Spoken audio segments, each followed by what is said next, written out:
فتاوا on line, اس میں آپ ہمیں کال کر سکتے ہیں، اور کال کرنے کے لیے ہمارا پورے پاکستان سے ٹول فری نمبر 080011717 اور اس پروگرام میں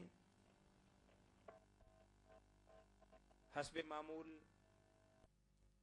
آباد دینے کے لیے تشریف فرما ہے۔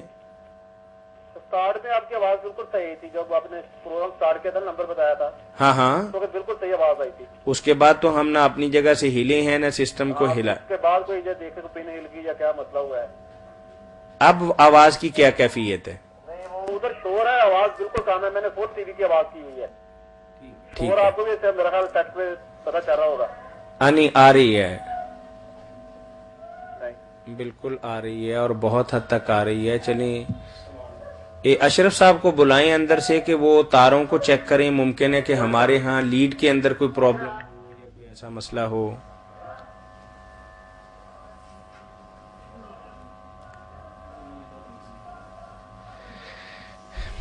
جی فتاوا آن لائن کچھ آواز کی وجہ سے ہماری بات آپ تک نہیں پہنچ پا رہی، کوشش کر رہے ہیں کہ جلد ہی ہماری آواز بھی تصویر کے ساتھ آپ تک پہنچ جائے۔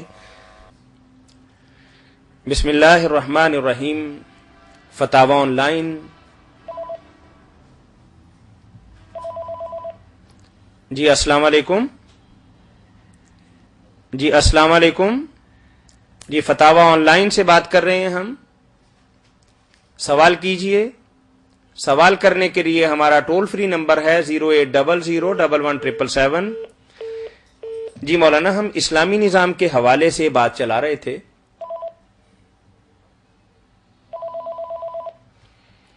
السلام علیکم۔ جی میں الیکٹرک کیبل سے بول رہا ہوں، آپ کی آواز پھر نہیں آ رہی ہے۔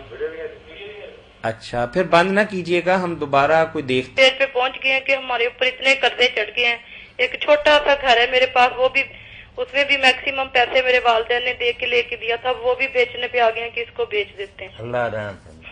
جی مولانا، بہت بڑا مسئلہ ہے کہ ان حالات کے اندر بھی بہن ان کے ساتھ وابستہ ہیں، اور میرے 4 بچے ہیں۔ وہ ہیں کہ ان کی بات نہ سننے کے لیے تو ماننا تو دور کی بات ہے۔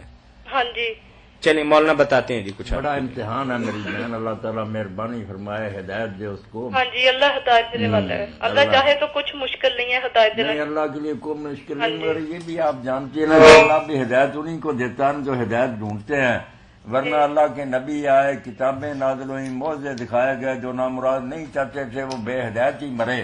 ہاں جی، کیا کیا جائے، اللہ تعالیٰ زبردستی کی کو ہدایت نہیں دیتا۔ اگر وہ ان حالات میں مصیبت میں پڑھ کر کچھ نرم ہو جاتا، اللہ سے دعائیں کرتا، معافی مانگتا، تو شاید مسائل حل ہو جاتے۔ جی اب بھی آپ نا یہ کرے 313 مرتبہ نا حسبنا اللہ و نعم الوکیل، یہ لکھے نا۔ جی جی مجھے یاد ہے، جی صبح کس وقت پڑھ؟ یہ 313 مرتبہ نا اول آخر درود شریف دن رات کے کسی وقت آپ اس کو پڑھا لیں۔ جی ٹھیک ہے، جی ٹھیک ہے، بہت مہربانی۔ اللہ فضل فرمائے، خیر کرے، ہدایت دے۔ آمین آمین۔ چلیں، یہ ہمارے وہ بہن بھائی جنہوں نے ابھی ہمیں جوائن کیا ہے، تو مولانا نے پریشان حال بندے کے لیے ایک وظیفہ بتایا ہے کہ 313 بار اول و آخر درود پاک حسبنا اللہ و نعم الوکیل دن کے کسی بھی حصے میں پڑھ سکتے ہیں۔ جی السلام علیکم۔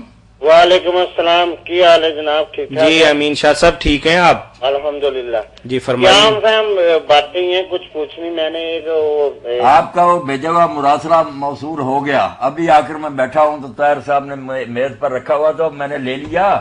اللہ تعالیٰ آپ کو جزائے خیر دے، وہ سارے کالم میں انشاءاللہ پڑھوں گا، اگلی دفعہ پھر اس پہ تبصرہ کرنا۔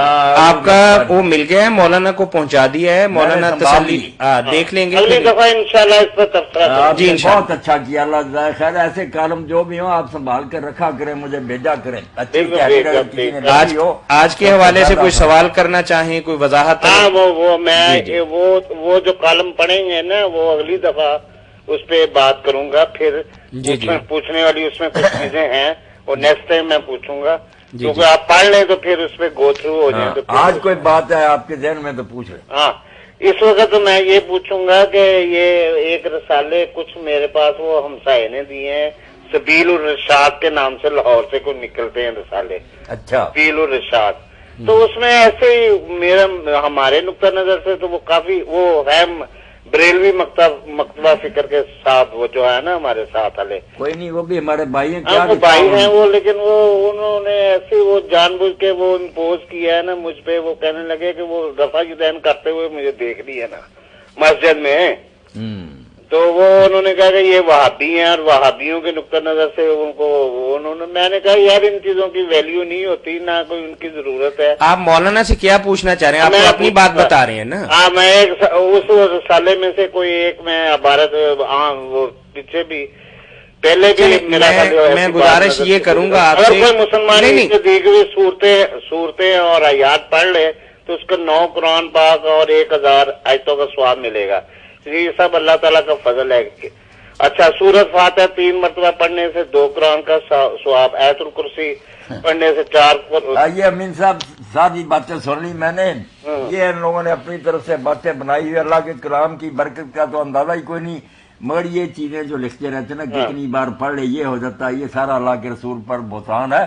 आपने ये हदीसें नहीं फरमाई, इनको छोड़ दें आप ना, फिर इंशाअल्लाह पढ़ करना ये कालम आपके वो तो अगली मरतबा बात करें। ये इस तरह की बातें तो हैं वो नहीं, अल्लाह हिदायत दीजिए, ऐसी बातें नहीं लिखनी चाहिए। और जी जी एक और बात है, वो आखिरी आज के साथ से, आज की महफिल के साथ, जी जी, जिस रात कुरान नाज़िल हुआ वो रात 1000 महीनों से बेहतर करार पाई है। और जिस वक्त हुजूर सल्लल्लाहु अलैहि वसल्लम इस दुनिया में तशरीफ लाए, इस रात की फजीलत का अंदाजा कौन कर सकता है। शब कदर, शब बरात और दूसरी बुजुर्गी वाली रातें हमें 12 रबीउल अव्वल के सदके में अता हुई। तो जिस रात के सदके में इतनी अजमत वाली रातें अता हुई, वो रात तो फिर सारी रातों से अफजल हुई। शब कदर हर साल मनाई जाती है, तो वो हर रात हर साल क्यों ना मनाई जाए, जिसकी वजह से हमें शब कदर अता हुई। ये ईद मिलादुन नबी के सिलसिले में उन्होंने बस अमीन शाह साहब है, आप इतनी बात याद रखें कि दिन के सदके से हमें ये सब कुछ मिलाना। अगर इन लोगों की ये बातें दुरुस्त है और जो नतीजा ये निकालते हैं कि ये रात मनानी चाहिए थी, तो पहले तो मुसलमानों को यही इल्म होना चाहिए था कि किस रात आप पैदा हुए। अब जो आदमी किताबें देखता है वो जानता है कि यही फैसला नहीं हो सका कि आप 8-9 रबीउल अव्वल को पैदा हुए थे, 12 को हुए थे, 17 को हुए थे। बेशुमार इख्तलाफात हैं, इस वजह से कोई दीन ने इसको अहमियत ही नहीं दी कि कोई दिन मनाया जाए। बिल्कुल इन चीज लोगों से पूछने की बात ये कि आपका दिमाग ज्यादा या अल्लाह के रसूल और साहबा का था। अगर ये चाहिए था मनाना तो क्यों नहीं उन्होंने मनाया तो दिखाओ। बाग मनाया जाता था और ये दिन मनाए, कोई दिन मनाने का दीन में नहीं है। 2 दिन है, ईद उल फितर, ईद उल अज़हा, वो मनाने हैं। बाकी अल्लाह के रसूल पर इस तरह ने मुझे दे चलो छोड़े, वो बेचते हैं तो बुरा करते हैं, आपस में झगड़े। चलो 12 जी, बारकल्लाह फीक। जी, बेवा से शादी के बारे में पूछा था, जी भाई, दरमियान में सवाल रह गया। जी, अस्सलाम वालेकुम। अस्सलाम, मौलाना इसाक साहब जी। जी जी, मोहम्मद आसिफ दरिया खान से बात कर रहा हूँ जी। दरिया खान से पूछ रहे हैं मेरे मोहम्मद आसिफ साहब। जी जी, फरमाइए भाई। ये हमारे पास मिल है जी, शुगर मिल। जी जी, दरिया खान में। ये पेमेंट तकरीबन 2 महीने 3 महीने लेट करती है देने की। तो वो जो खरीदार होते हैं, बेचने वाले होते हैं, जमींदार वगैरह, तो वो प्राइवेट आदमियों पे वो गन्ना बेच देते हैं। जिसे मैं ले रहा हूँ तो फिर मैं उसको, जो क्या वो जायज है इस तरह मजबूर लोगों से लेना? अगर आप इजाजत दें तो मैं थोड़ा सा आपका सवाल जो है वो वाजे करके मौलाना के सामने पेश कर दूं। जी जी। मौलाना, होता क्या है कि मिल वाले पेमेंट करते हैं 2 महीने के बाद, तो रास्ते के अंदर कंडे लगा के लोग बैठ जाते हैं कि आप हमें दें। मिल 40 रुपए लेती है, हम आपको 36, 37, 38 जो भी एक रेट बना लेते हैं, आपको नकद पेमेंट अदा करेंगे। अब वो जिम्मेदार जो है और उसके और मिल के दरमियान 1 मील का भी फासला नहीं है, लेकिन 2 महीने की मुद्दत जरूर है। इस बिना पर वो बेचारा मजबूर है अपनी फसल और गन्ना बेचने पर कम कीमत पर। तो भाई का सवाल यह है कि इस तरह खरीदारी करना और उन लोगों को डील करना क्या शरई एतबार से गुनाह के जुमरे के अंदर तो नहीं आता कि हम किसी की मजबूरी का नाजायज फायदा उठा रहे हैं? यही सवाल है ना आपका? जी जी।